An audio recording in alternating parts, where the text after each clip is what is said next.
We're here for an exciting announcement in Baltimore County.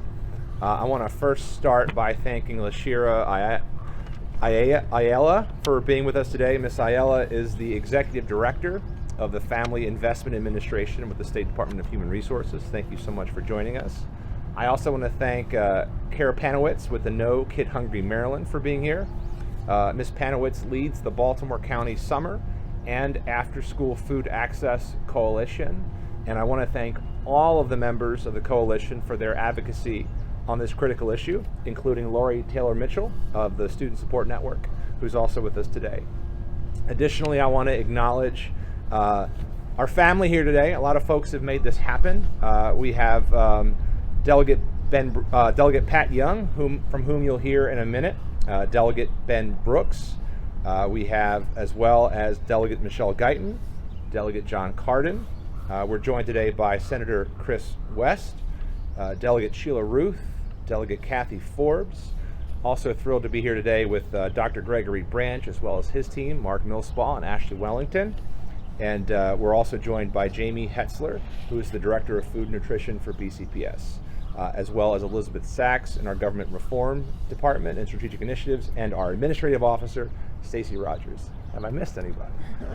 Okay, good, we got it.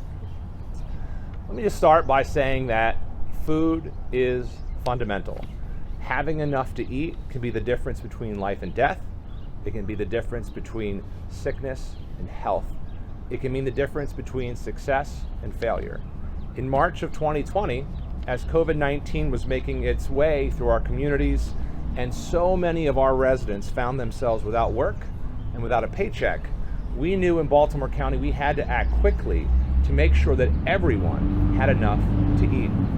Since then, with partners and in collaboration, we have distributed over 20 million meals throughout Baltimore County. Baltimore County has given out more than 6,000 tons of food, including fresh produce of dairy, boxes for seniors, and boxes for specific cultural and religious groups. We work with our school system, BCPS, and other important nonprofit partners to support youth meals. We help back nonprofit organizations with the logistics and delivery of food for more than 20 months. And we created a food delivery program in partnership with Uber.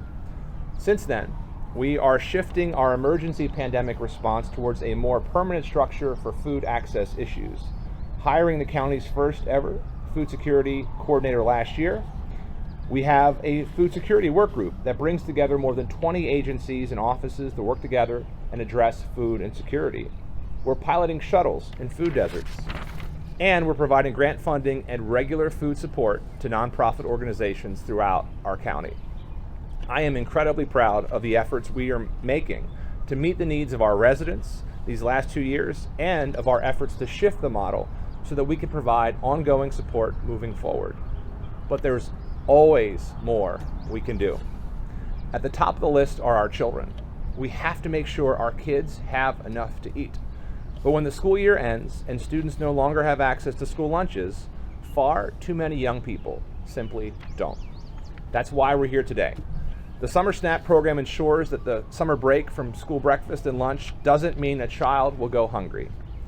From 2011 to 2016, the U.S. Department of Agriculture piloted similar programs to Summer SNAP, and they found a 33% reduction in child food insecurity. Not only that, participating children consume more healthy food, like whole grains, fruits, and vegetables. Thanks to Governor Hogan and my partners in the Maryland General Assembly here, we are now able to see a significant infusion of dollars to expand this critical program. When we announced our fiscal 23 budget, we noted that the county would be able to provide Summer SNAP benefits to around 10,000 children. And at that time, we pledged to do even more in the event additional state resources were available to us.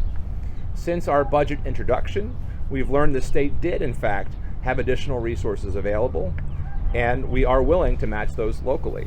So today, we're announcing that Baltimore County is putting forward a total of $1.2 million of county general funds to combat childhood hunger over the summer, with